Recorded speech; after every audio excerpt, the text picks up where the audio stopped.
So let's take a look at mixing these rules together. So let's say we want to find the derivative of 6 over x squared.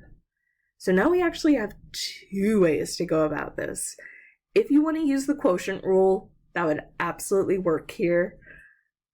I do tend to personally avoid the quotient rule when I can because it is pretty complicated and the simplifying can be a little rough, but it's not terrible. It'll get us to the same spot. With this scenario, my recommendation would be to change it to a scenario where you could use the power rule. So thinking of it as 6 times x, and then instead of a positive 2, it would be a negative 2, so that we're moving it up to the numerator. So then taking the derivative, we would have 6 times negative 2, so negative 12, x to the negative 2 minus 1, which is a negative 3. So my derivative would be negative 12 over x to the positive 3 power. But just to show you quotient rule and how you'd get the same thing there, so we'd have low d high minus high d low all over low low. So with this, x squared times the derivative of 6, which is just 0, because that's the derivative of a constant. 6 times the derivative of x squared, which is 2x. All over x squared squared, so the 2 times 2 would give us an exponent of 4. So we're getting a negative 12x over x to the 4th. Cancel out an x, and we'll end up at the same spot. Not too bad. Just some extra work to get to the same spot, but either way works. Okay, so here we're just going to mix some pieces together. Lots of power rule here, and also what if some of our variables are not defined and we're working with these constants mixed in. Okay. So the derivative here, so I'm thinking of these as x squared and 2 times x to the 2/5. So 2 comes down, x, and then 2 minus 1 is 1, and I'm going to go plus. And with the fractions, I tend to write out a lot more because I want to be careful with my fraction math. So 2 times 2/5 x, and then we're excuse me, we're taking 1 away. Again, just in terms of helping with fraction math, I'm thinking of this as taking away 5 over 5. So this is going to be a negative 3/5. So to completely simplify this, I'm going to have 2x plus 4/5. And that x is going to move to the denominator for a positive 3/5 exponent. And then we can leave it just like that.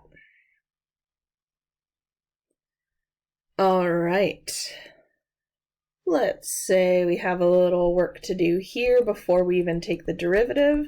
So where I see that radical, I want to switch it to a rational exponent. So we have exponent of 2 root of 5, so that makes a 2/5 exponent, minus 2 times x to the negative 1. Taking the derivative, so we're going to have 5 times 2/5, x to the negative 3/5. Again, thinking of that as taking away 5 over 5. And then let's see, negative 2 times negative 1. So we're going to have a positive 2x to negative 1 minus 1, which is a negative 2. So simplifying it down, 5's cancel, so we'll have a 2.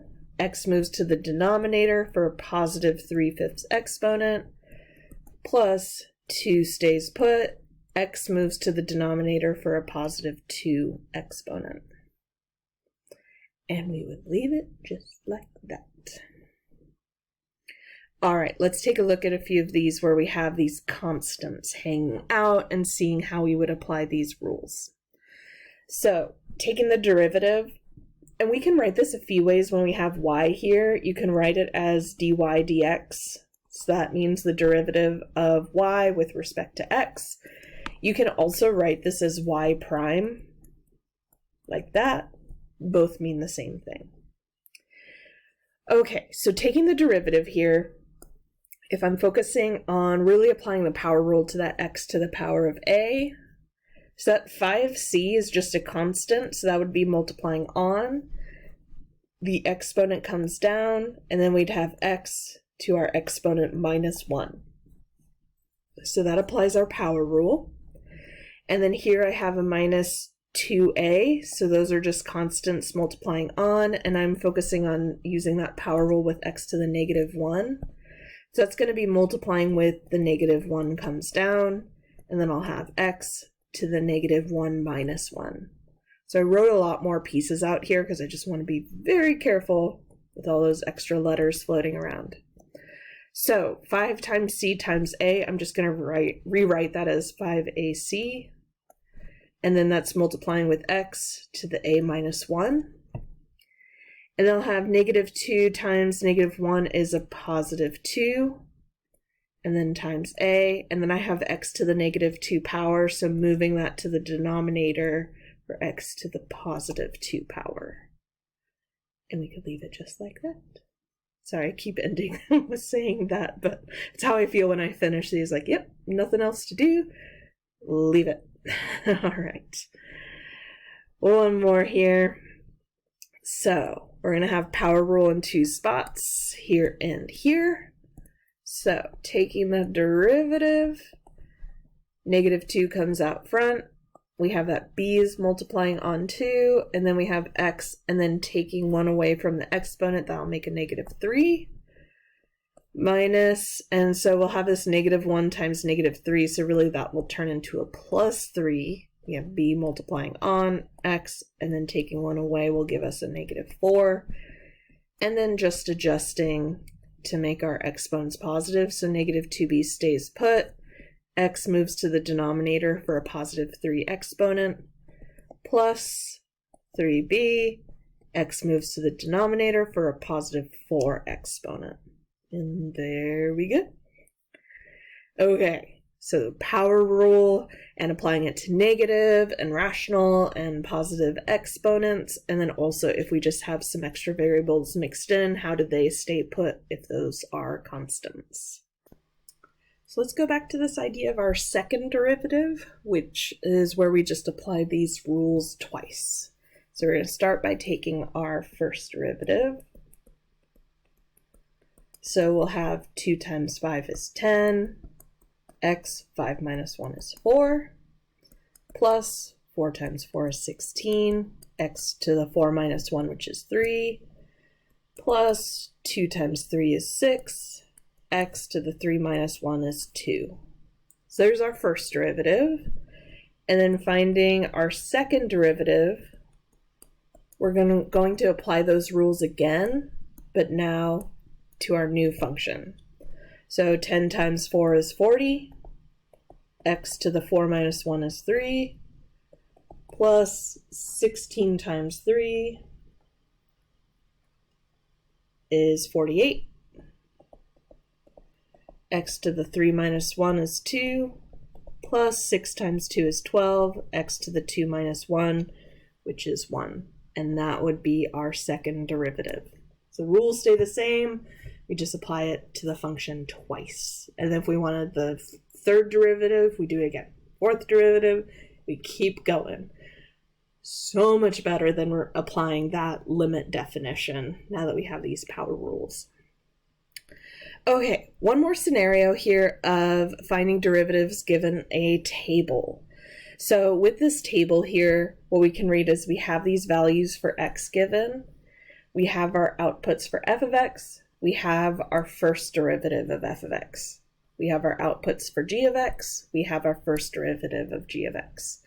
So if our function h of x is defined as the multiplication of f of x times g of x, then if I want to find the derivative function, because it's a multiplication of two functions, I want to use the product rule.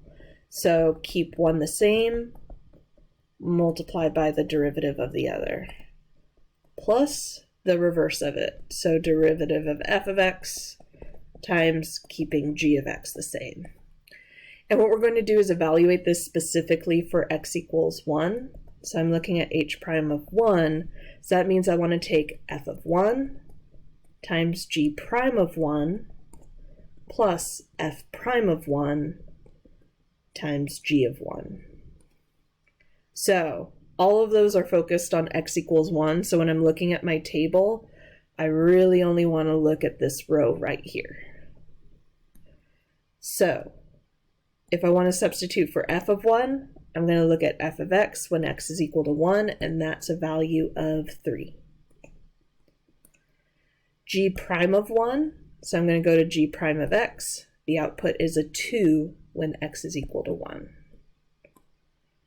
Plus f prime of 1, so I'm going to go to f prime of x. The output is a negative 2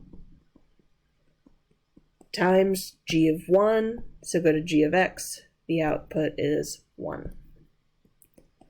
And then we can simplify. So 6 minus 2, and that'll give us 4 for our value of h prime of 1 when h of x is coming from the multiplication of f of x and g of x. So that's how we can use a table of values to plug in without being given an actual function for f of x and g of x. All right, there's just kind of a mishmash of some of our rules and applying them to different scenarios.